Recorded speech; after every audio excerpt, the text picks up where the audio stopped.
Feliz y bendecido día, aprendiendo un curso de milagros. El secreto de la verdadera oración es olvidarte de las cosas que crees necesitar. Pedir algo específico es igual que ver el pecado primero y luego perdonarlo. Del mismo modo, al orar pasas por alto tus necesidades específicas, tal como las ves, y las dejas en manos de Dios. Ahí se convierten en los regalos que le haces, pues le dicen que no antepondrás otros dioses a Él, ni que quieres otro amor que el suyo. Este libro es un comienzo, no un final.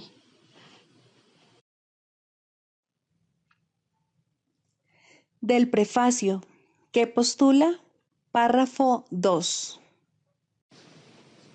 El mundo de la percepción, por otra parte, es el mundo del tiempo, de los cambios, de los comienzos y de los finales. Se basa en interpretaciones, no en hechos.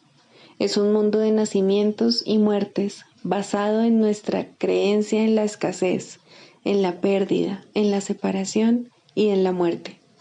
Es un mundo que aprendemos en vez de algo que se nos da. Es selectivo en cuanto al énfasis perceptual, inestable en su modo de operar e inexacto en sus interpretaciones. Introducción. Este es un curso de milagros. Es un curso obligatorio. Solo el momento en que decides tomarlo es voluntario. Tener libre albedrío no quiere decir que tú mismo puedas establecer el plan de estudios. Significa únicamente que puedes elegir lo que quieres aprender en cualquier momento dado. Este curso no pretende enseñar el significado del amor, pues eso está más allá de lo que se puede enseñar. Pretende, no obstante, despejar los obstáculos que impiden experimentar la presencia del amor, el cual es tu herencia natural. Lo opuesto al amor es el miedo, pero aquello que todo lo abarca no puede tener opuestos. Este curso puede, por lo tanto, resumirse muy simplemente de la siguiente manera. Nada real puede ser amenazado. Nada irreal existe. En esto radica la paz de Dios. Capítulo 1. El significado de los milagros. Primero, principios de los milagros. Principio 38. El Espíritu Santo es el mecanismo de los milagros. Él reconoce las creaciones de Dios, así como tus ilusiones. Separa lo verdadero de lo falso mediante su capacidad para percibir totalmente en vez de selectivamente.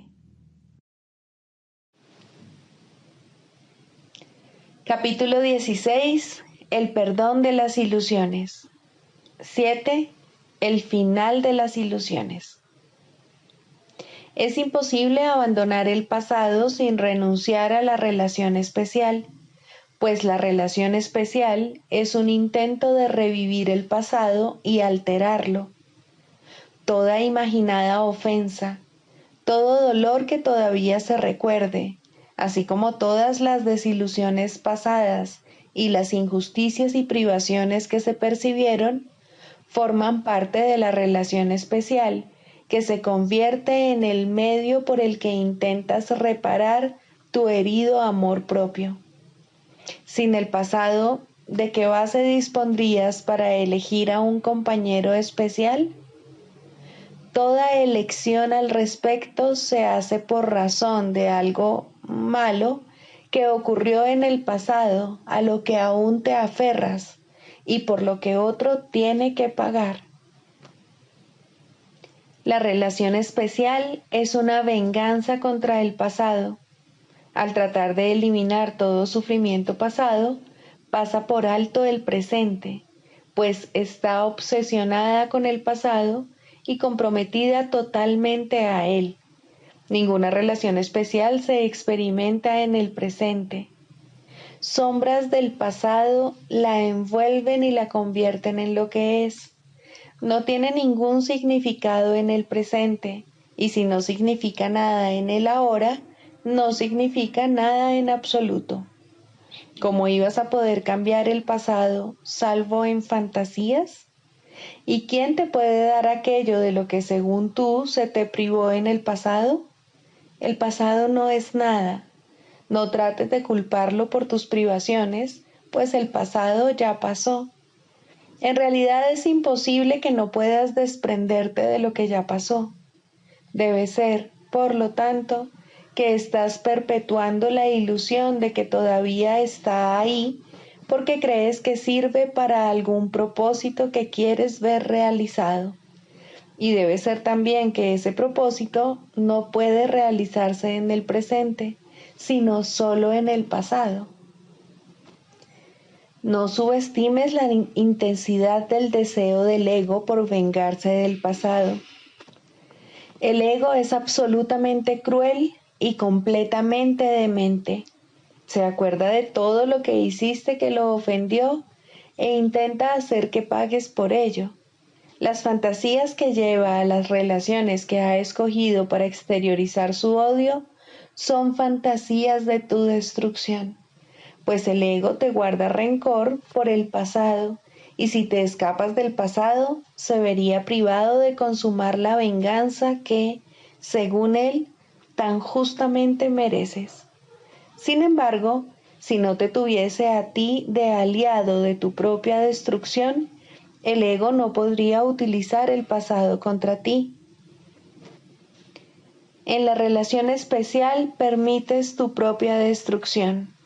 Que eso es demente es obvio. Lo que no es tan obvio es que el presente no te sirve de nada mientras persigas el objetivo del ego como aliado suyo. El pasado ya pasó. No intentes conservarlo en la relación especial que te mantiene encadenado a él y que quiere enseñarte que la salvación se encuentra en el pasado y que por eso necesitas volver a él para encontrarla. No hay fantasía que no encierre un sueño de represalias por lo ocurrido en el pasado. ¿Qué prefieres, exteriorizar ese sueño o abandonarlo? No parece que lo que buscas en la relación especial sea la venganza, y ni siquiera cuando el odio y la crueldad se asoman fugazmente, se quebranta seriamente la ilusión de amor. Sin embargo, lo único que el ego jamás permite que llegue a tu conciencia es que la relación especial es la exteriorización de tu venganza contra ti mismo. ¿Qué otra cosa podría ser? Cuando vas en busca de una relación especial, no buscas la gloria dentro de ti. Has negado que se encuentre en ti y la relación se convierte en su sustituto. La venganza pasa a ser aquello con lo que sustituyes la expiación, y lo que pierdes es poder escaparte de la venganza. Frente a la demente noción que el ego tiene de la salvación, el Espíritu Santo te ofrece dulcemente el instante santo. Hemos dicho antes que el Espíritu Santo tiene que enseñar mediante comparaciones y que se vale de opuestos para apuntar hacia la verdad. El instante santo es lo opuesto a la creencia fija del ego de que la salvación se logra vengando el pasado. En el instante santo se comprende que el pasado ya pasó y que, con su pasar, el impulso de venganza se arrancó de raíz y desapareció. La quietud y la paz de la hora te envuelven con perfecta dulzura. Todo ha desaparecido, excepto la verdad. Puede que por algún tiempo todavía trates de llevar ilusiones al instante santo, obstaculizando así el que seas plenamente consciente de la absoluta diferencia que existe con respecto a todo entre tu experiencia de la verdad y tu experiencia de la ilusión. Mas no seguirás tratando de hacer eso por mucho más tiempo. En el instante santo el poder del Espíritu Santo prevalecerá, porque te habrás unido a Él. Las ilusiones que cargas contigo debilitarán la experiencia que tienes de Él por algún tiempo, e impedirán que retengas la experiencia en tu mente. Mas el instante santo es eterno, y las ilusiones que tienes acerca del tiempo no impedirán que lo intemporal sea lo que es, ni que lo experimentes tal como es. Lo que Dios te ha dado, te lo dio de verdad, y no podrás sino recibirlo de verdad, pues los dones de Dios están desprovistos de toda realidad, a menos que tú los recibas. Recibirlos consuma su dación. Tú los recibirás porque su voluntad es darlos. Él dio el instante santo para que te fuese dado, y es imposible que no lo recibas, puesto que Él lo dio. Cuando Él dispuso que su Hijo fuese libre, su Hijo fue libre. En el instante santo se encuentra su recordatorio de que su Hijo será siempre exactamente como fue creado. Y el propósito de todo lo que el Espíritu Santo enseña es recordarte que has recibido lo que Dios te dio. No hay nada por lo que tengas que guardarle rencor a la realidad.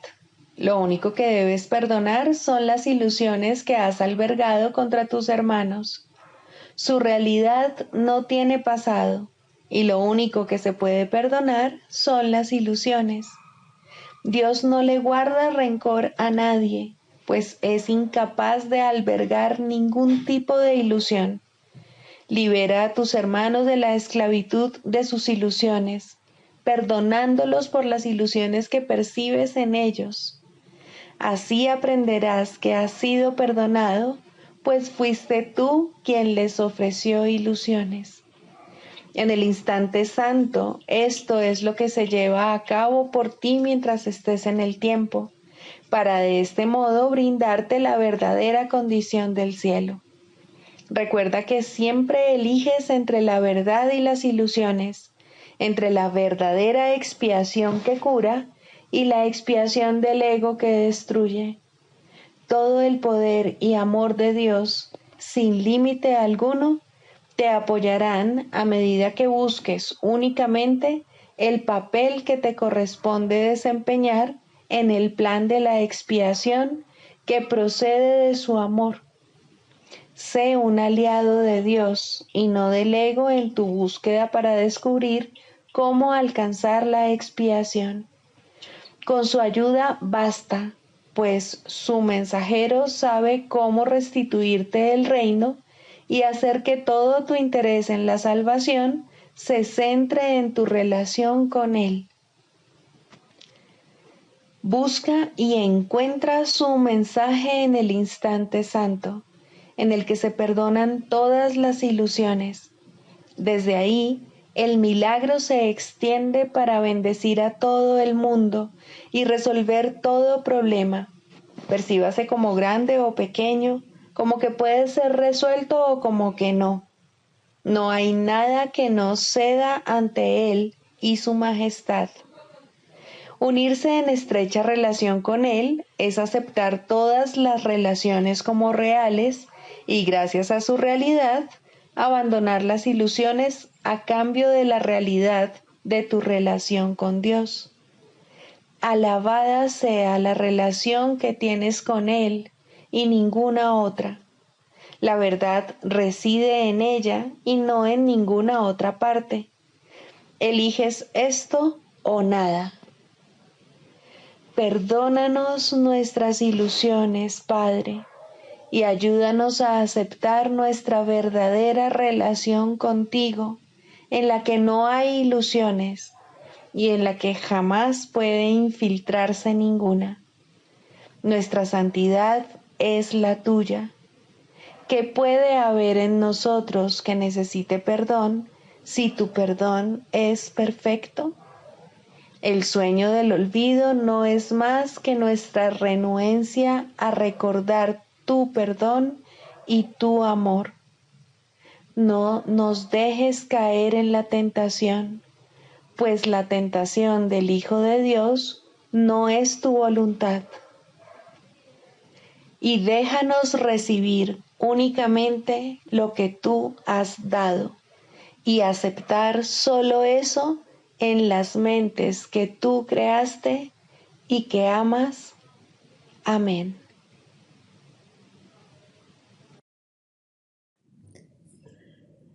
Libro de ejercicios. Pregunta 4.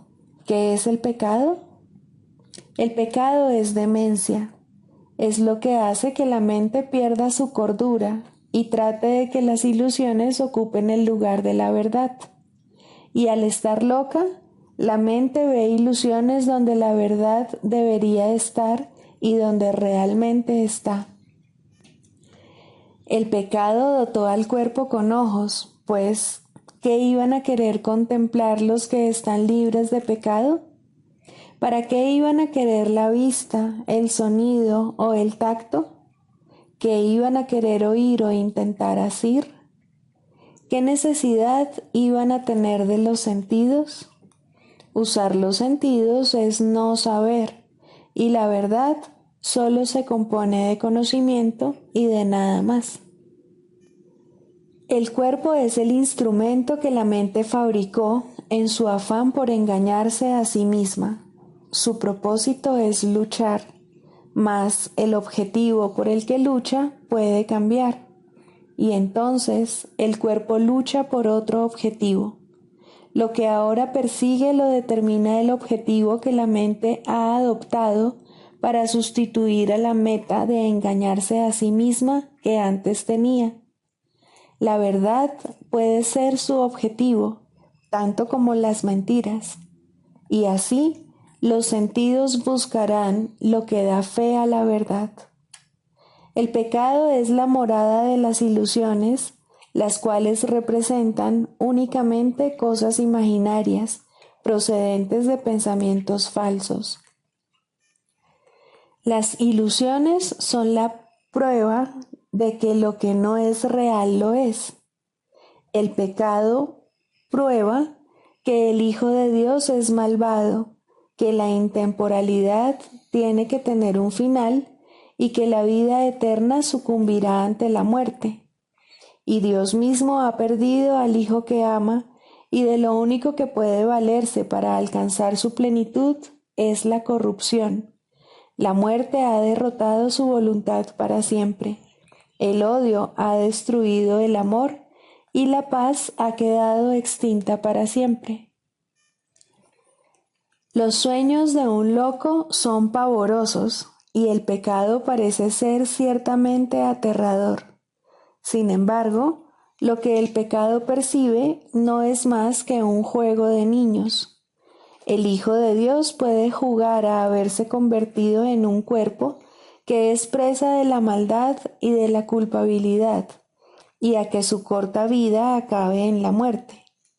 Mientras tanto, su Padre ha seguido derramando su luz sobre él y amándolo con un amor eterno que sus pretensiones no pueden alterar en absoluto.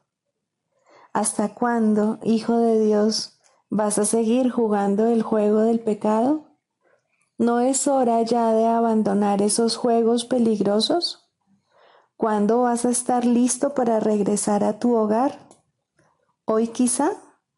El pecado no existe. La creación no ha cambiado. ¿Deseas aún seguir demorando tu regreso al cielo?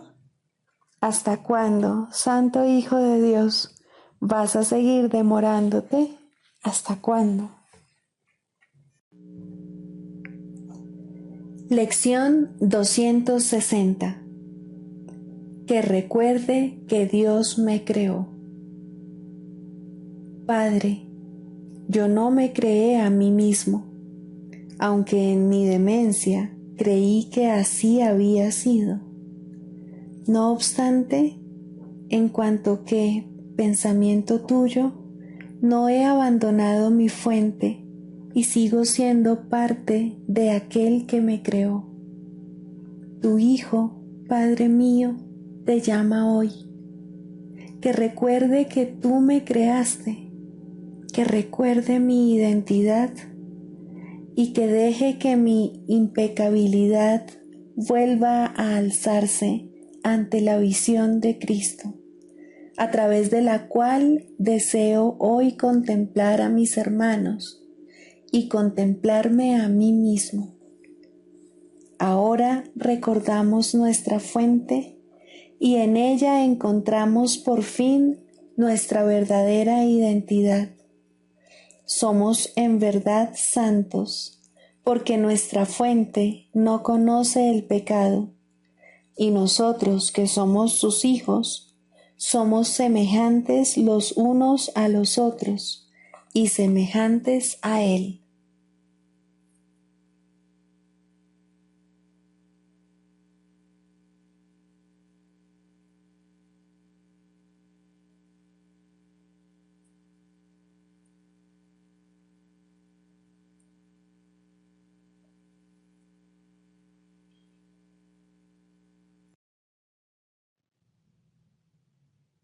Del Manual para el Maestro, pregunta 4. ¿Cuáles son las características de los maestros de Dios? 7. Generosidad. La palabra generosidad tiene un significado especial para el Maestro de Dios. No es el significado usual de la palabra. De hecho, es un significado que tiene que aprenderse, y aprenderse muy bien. Al igual que todos los demás atributos de los maestros de Dios, esta se basa, a fin de cuentas, en la confianza, puesto que sin confianza nadie puede ser generoso en el verdadero sentido de la palabra. Para el mundo, generosidad significa dar en el sentido de perder. Para los maestros de Dios, generosidad significa dar en el sentido de conservar. Se ha hecho hincapié en esta idea a lo largo del texto, así como en el libro de ejercicios, pero tal vez sea más extraña para el pensamiento del mundo que muchas de las otras ideas de nuestro programa de estudios. Lo que la hace más extraña es el hecho de que es obviamente lo opuesto a la manera de pensar del mundo. De la manera más clara posible y en el más simple de los niveles, la palabra significa exactamente lo opuesto para los maestros de Dios que para el mundo. El maestro de Dios es generoso en interés propio, pero no nos referimos aquí al interés propio del ser del que el mundo habla. El maestro de Dios no quiere nada que él no pueda dar, pues se da cuenta de que, por definición, ello no tendría ningún valor para él. ¿Para qué lo iba a querer? Solo podría perder por su causa, no podría ganar nada. Por lo tanto, no busca nada que sea solo para él, ya que eso sería la garantía de que lo perdería. No quiere sufrir, porque entonces iba a querer buscarse dolor, pero sí quiere conservar todas las cosas que son de Dios y que, por ende, son para su Hijo. Esas son las cosas que le pertenecen. Esas sí que las puede dar con verdadera generosidad, conservándolas de este modo para sí mismo eternamente.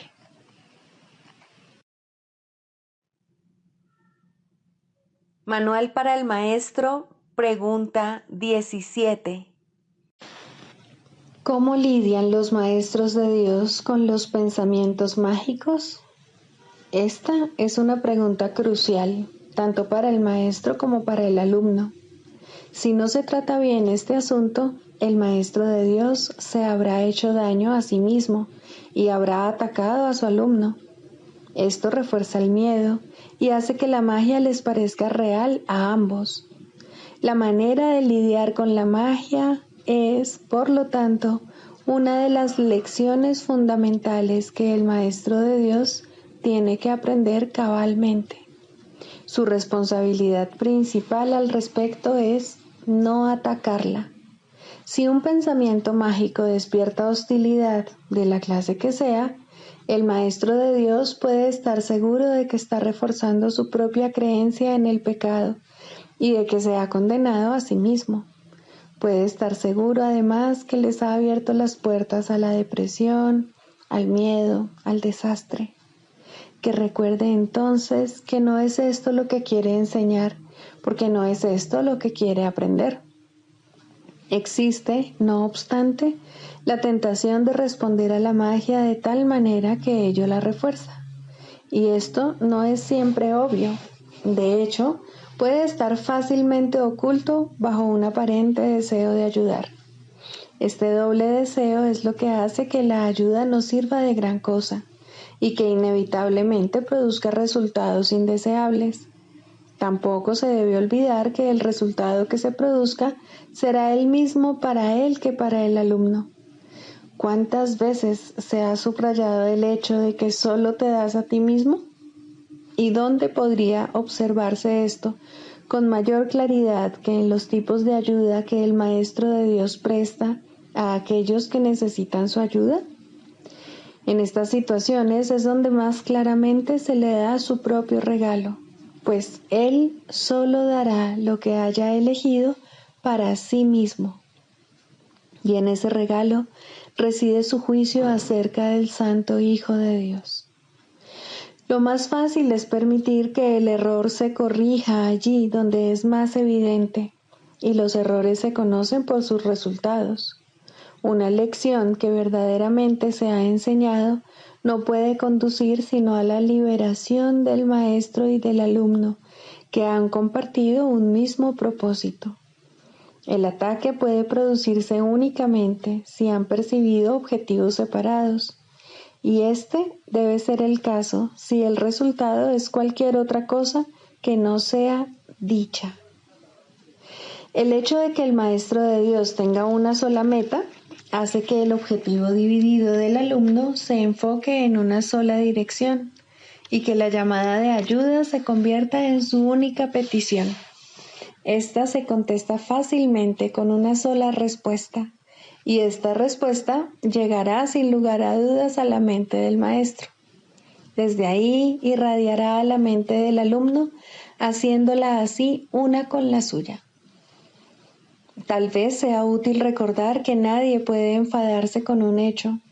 Son siempre las interpretaciones las que dan lugar a las emociones negativas, aunque éstas parezcan estar justificadas por lo que aparentemente son los hechos o por la intensidad del enfado suscitado. Este puede adoptar la forma de una ligera irritación, tal vez demasiado leve como para ni siquiera poderse notar claramente, o puede también manifestarse en forma de una ira desbordada, acompañada de pensamientos de violencia imaginados o aparentemente perpetrados. Esto no importa. Estas reacciones son todas lo mismo. Ponen un velo sobre la verdad y esto no puede ser nunca una cuestión de grados. O bien la verdad es evidente o no lo es. No puede ser reconocida solo a medias. El que no es consciente de la verdad no puede sino estar contemplando ilusiones. Reaccionar con ira ante cualquier pensamiento mágico que se haya percibido es una de las causas básicas del temor. Examina lo que esta reacción significa y se hará evidente el lugar central que ocupa en el sistema de pensamiento del mundo. El pensamiento mágico, por su mera presencia, da por sentada la separación entre Dios y nosotros. Afirma de la forma más clara posible que la mente que cree tener una voluntad separada y capaz de oponerse a la voluntad de Dios, cree también que puede triunfar en su empeño. Es obvio que esto no es cierto. Sin embargo, es igualmente obvio que se puede creer que lo es.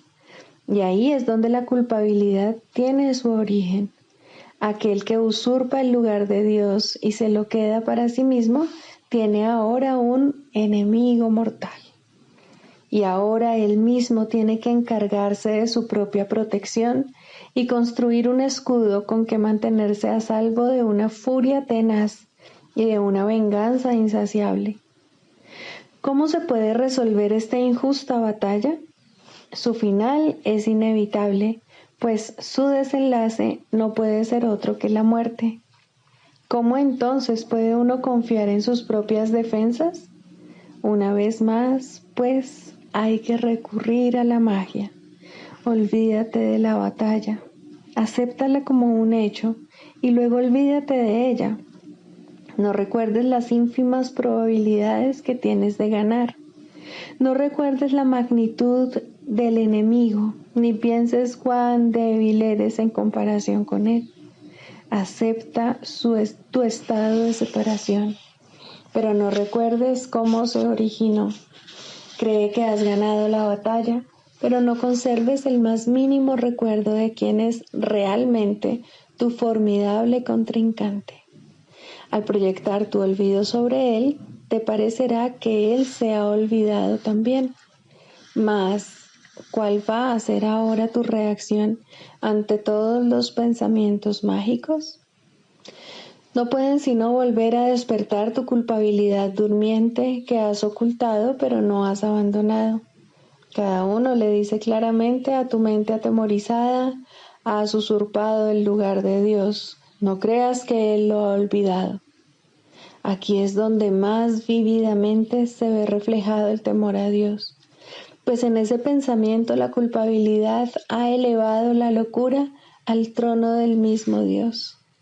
Y ahora ya no queda ninguna esperanza, excepto la de matar. En eso estriba ahora la salvación. Un padre iracundo persigue a su hijo culpable. Mata o te matarán, pues estas son las únicas alternativas que tienes. Más allá de ellas, no hay ninguna otra, pues lo que pasó es irreversible. La mancha de sangre no se puede quitar, y todo el que lleva esta mancha sobre sí está condenado a morir. A esta situación sin esperanzas, Dios envía a sus maestros, quienes traen consigo la luz de la esperanza directamente desde Él. Hay una manera de escapar que se puede aprender y enseñar, pero requiere paciencia y una gran dosis de buena voluntad. Una vez que esto se ha alcanzado, la obvia simplicidad de la lección resalta como una luz blanca y brillante, contrapuesta a un horizonte negro, pues eso es lo que es. Dado que la ira procede de una interpretación y no de un hecho, nunca está justificada. Una vez que esto se entiende, aunque solo sea en parte, el camino queda despejado. Ahora es posible dar el siguiente paso. Por fin se puede hacer otra interpretación. Los pensamientos mágicos no tienen que conducir necesariamente a la condenación, pues no tienen realmente el poder de suscitar la culpabilidad, de modo que pueden pasarse por alto y olvidarse en el verdadero sentido de la palabra. La locura tan solo aparenta ser algo terrible. En realidad no puede hacer nada, pues no tiene ningún poder. Al igual que la magia, que se convierte en su sirviente, ni ataca ni protege. Verla y reconocer su sistema de pensamiento es ver lo que no es nada. ¿Puede acaso lo que no es nada suscitar ira? Difícilmente. Recuerda, Maestro de Dios, que la ira reconoce una realidad que no existe. No obstante, es un testigo fidedigno de que tú crees en ella como si se tratase de un hecho. Ahora no podrás escapar hasta que te des cuenta de que has estado reaccionando a tus propias interpretaciones, las cuales habías proyectado sobre el mundo externo.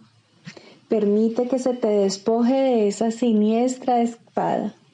La muerte no existe, la espada tampoco. El temor a Dios carece de causa. Su amor, en cambio, es la causa de todo lo que está más allá de todo temor y es por lo tanto por siempre real y eternamente verdad.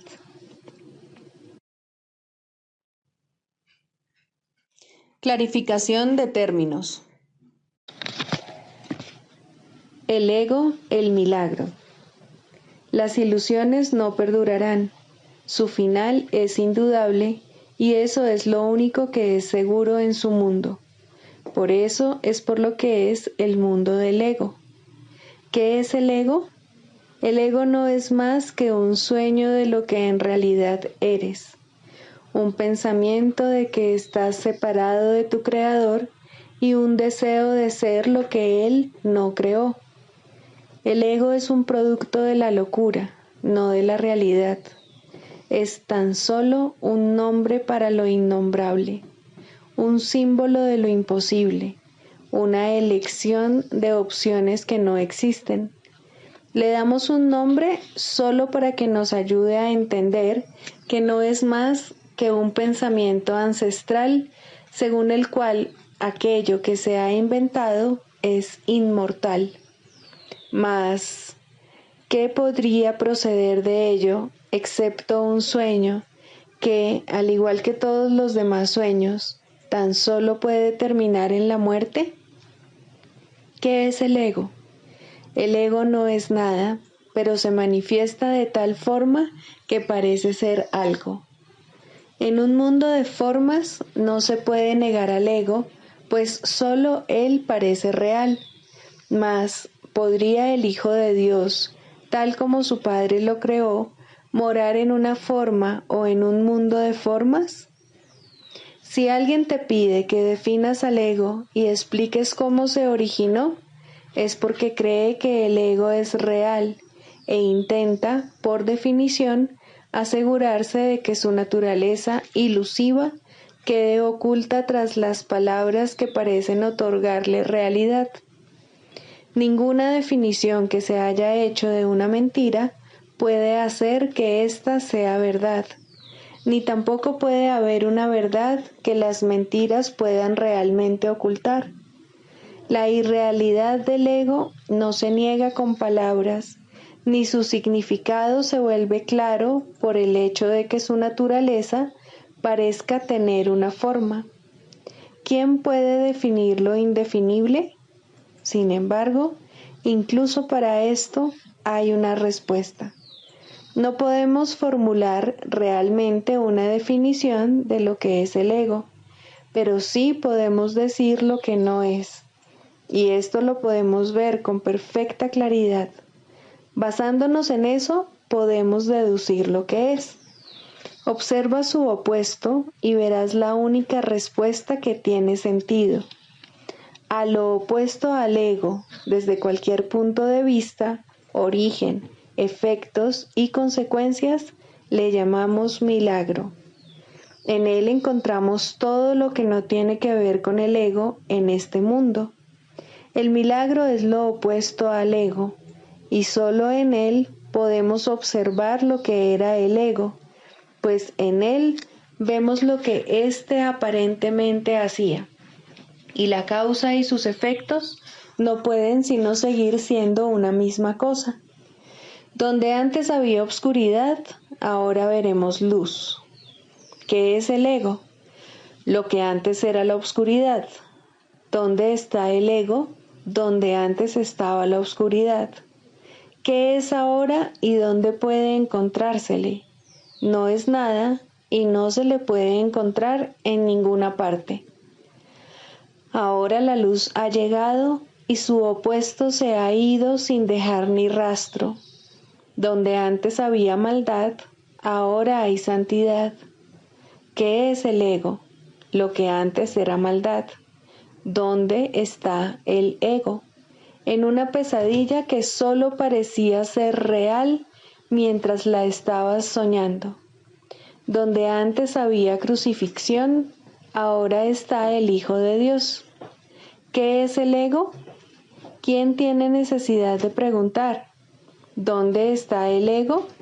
¿Quién necesita ir en busca de ilusiones ahora que los sueños han desaparecido?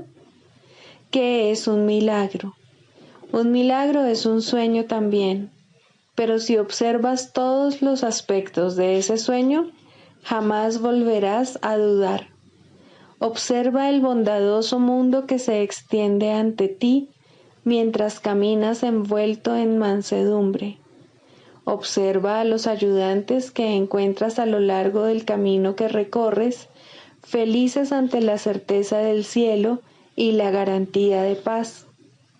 Y observa también, por un instante, lo que por fin dejaste atrás y finalmente pasaste de largo. Esto es lo que era el ego, el odio cruel, la necesidad de venganza y los gritos de dolor, el miedo a la muerte y el deseo de matar, la ilusión de no tener hermanos y el yo que parecía estar solo en el universo. El milagro corrige este terrible error con respecto a ti mismo, con la misma dulzura con la que una madre amorosa adormece con su canto a su criatura. ¿No preferirías escuchar un canto así? ¿No contestaría ese canto todo lo que pensabas preguntar, haciendo incluso que la pregunta dejase de tener sentido? Tus preguntas no tienen respuesta, ya que han sido planteadas para acallar la voz de Dios, la cual nos hace a todos una sola pregunta. ¿Estás listo ya para ayudarme a salvar el mundo? Pregunta esto en vez de preguntar qué es el ego, y verás un súbito resplandor envolver al mundo que el ego fabricó.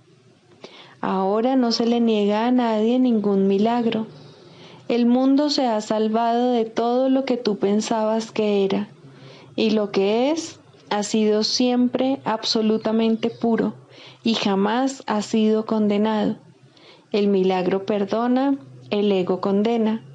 No se necesita ninguna otra definición para ninguno de ellos excepto esta. Mas, ¿qué definición podría ser más cierta o estar más a tono con lo que es la salvación? Con esto, el problema y la respuesta se llevan una al lado del otro, y al estar finalmente juntos, la elección es obvia. ¿Quién elegiría el infierno de reconocer que eso es lo que está eligiendo?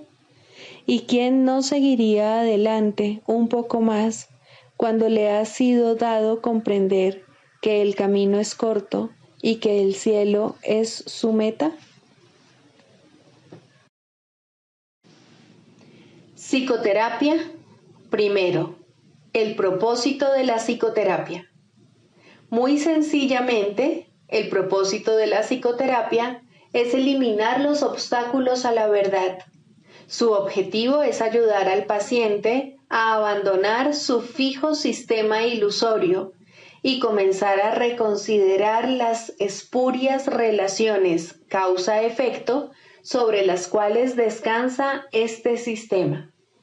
Nadie en este mundo se escapa del miedo, pero todo el mundo puede reconsiderar sus causas y aprender a evaluarlas correctamente. Dios ha dado a todo el mundo un maestro cuya sabiduría y ayuda sobrepasan ampliamente cualesquiera contribuciones que un terapeuta terrenal pueda proveer.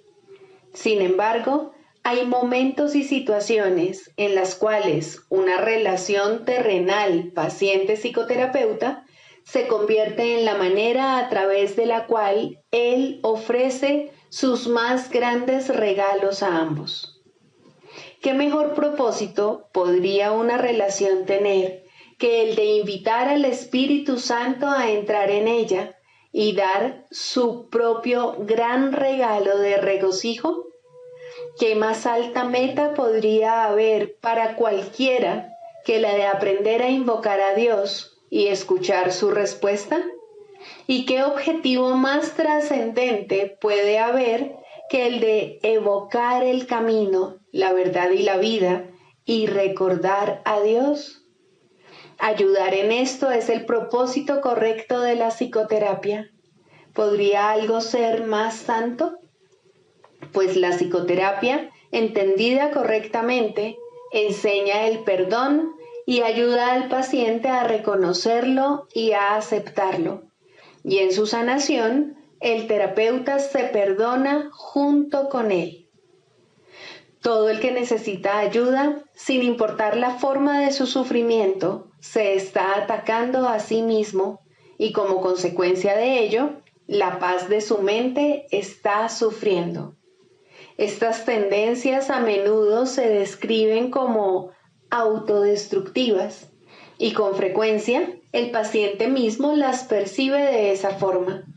De lo que no se da cuenta y lo que necesita aprender es que ese yo que puede atacar y también ser atacado es un concepto que él ha fabricado. Aún más, lo atesora, lo defiende y en ocasiones incluso se encuentra dispuesto a sacrificar su vida en nombre de ese yo, pues lo considera su propio ser. Lo ve como algo que se afecta, que reacciona a fuerzas externas según ellas lo requieren y que se encuentra indefenso en medio del poder del mundo. La psicoterapia, entonces, debe restablecer a su conciencia la habilidad para tomar sus propias decisiones. Debe disponerse a revertir su pensamiento y a entender que aquello que él creyó que proyectaba sus efectos sobre él era fabricado por sus propias proyecciones sobre el mundo. Por tanto, el mundo que ve no existe. Hasta que esto se acepte, al menos en parte, el paciente no puede verse a sí mismo como realmente capaz de tomar decisiones y luchará contra su libertad por creer que se trata de su esclavitud. El paciente no necesita pensar que la verdad es Dios para tener progresos en la salvación, pero debe comenzar a separar la verdad de la ilusión al reconocer que no son lo mismo y al estar paulatinamente más dispuesto a ver las ilusiones como falsas y a aceptar la verdad como tal. Su maestro lo conducirá desde ahí, tan lejos como se encuentre dispuesto a llegar. La psicoterapia solo puede ahorrarle tiempo.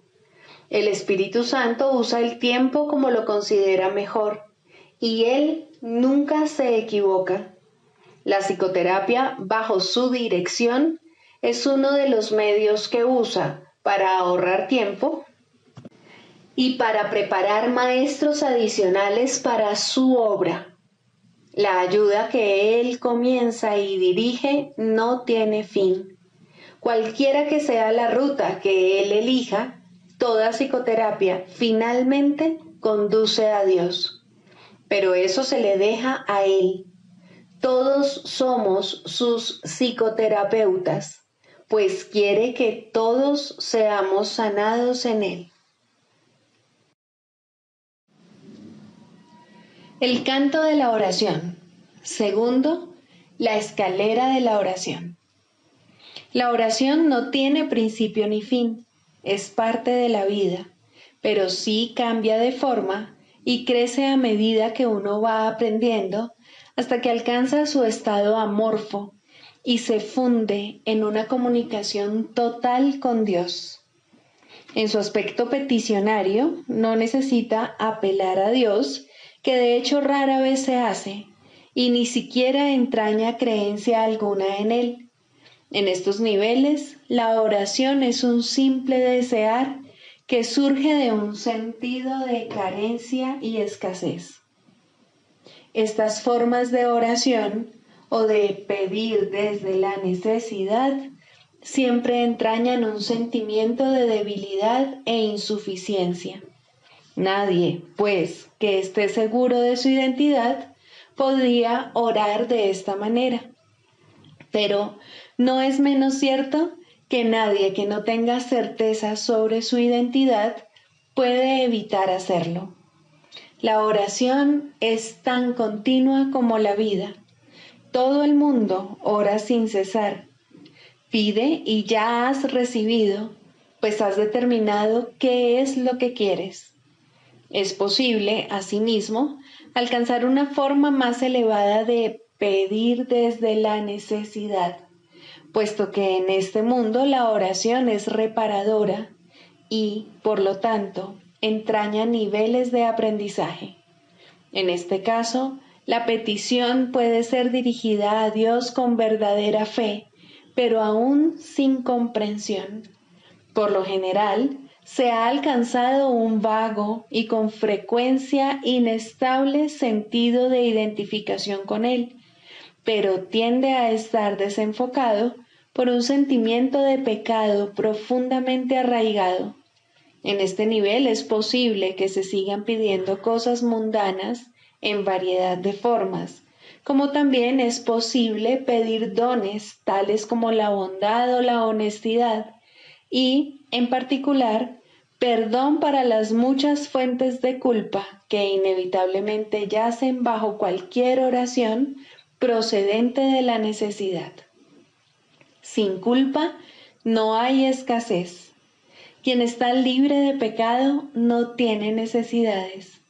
En este nivel surge también esa curiosa contradicción de términos conocida como orar por nuestros enemigos. La contradicción no se encuentra en las palabras mismas, sino más bien en la manera en que usualmente se interpretan. Mientras creas tener enemigos, habrás limitado tu oración a las leyes del mundo y habrás limitado también tu capacidad para recibir y para aceptar a esos mismos estrechos márgenes. Sin embargo, si tienes enemigos, tienes necesidad de oración y una gran necesidad, por cierto. Entonces, ¿qué significa realmente la frase? Significa que debes orar por ti para que no busques aprisionar a Cristo y así perder el reconocimiento de tu propia identidad. No traiciones a nadie o te traicionarás a ti mismo. Un enemigo es el símbolo de un Cristo prisionero. ¿Y quién podría ser él sino tú mismo? Orar por los enemigos se convierte de este modo en una manera de orar por tu propia libertad. Ahora ha dejado de ser una contradicción. Se ha convertido en una declaración de la unidad de Cristo y el reconocimiento de su impecabilidad.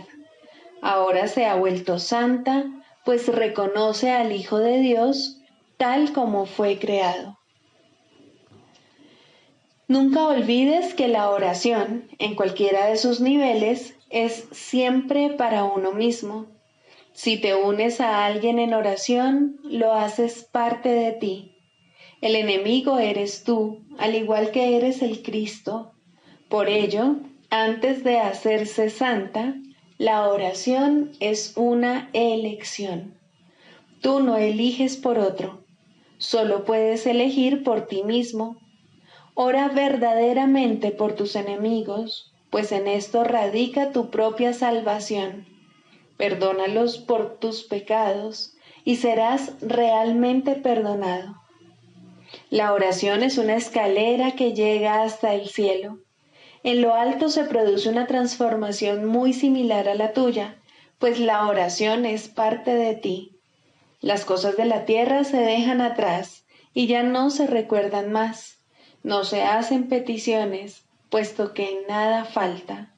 Se reconoce plenamente que la identidad en Cristo es algo eterno, incorruptible y más allá de todo cambio. La luz ha dejado de titilar y nunca se apagará. Ahora, sin necesidades de ninguna clase y revestida por siempre de la pura impecabilidad que es el regalo de Dios para ti, su Hijo, la oración puede convertirse otra vez en aquello para lo que se concibió, pues ahora se eleva cual canto de gratitud a tu Creador, sin palabras, pensamientos o vanos deseos, y sin necesidad de nada en absoluto. De este modo se extiende como estaba destinada a hacerlo, y por esta ofrenda Dios mismo da las gracias. Dios es la meta de toda oración, lo cual la hace eterna en vez de temporal. No tiene comienzo, pues la meta no ha cambiado jamás. La oración, en las formas que adopta inicialmente, es una ilusión, ya que no se necesita escalera alguna para llegar hasta aquello de lo que uno nunca se alejó. No obstante, la oración forma parte del perdón, mientras éste, que de por sí es una ilusión, continúe sin lograrse.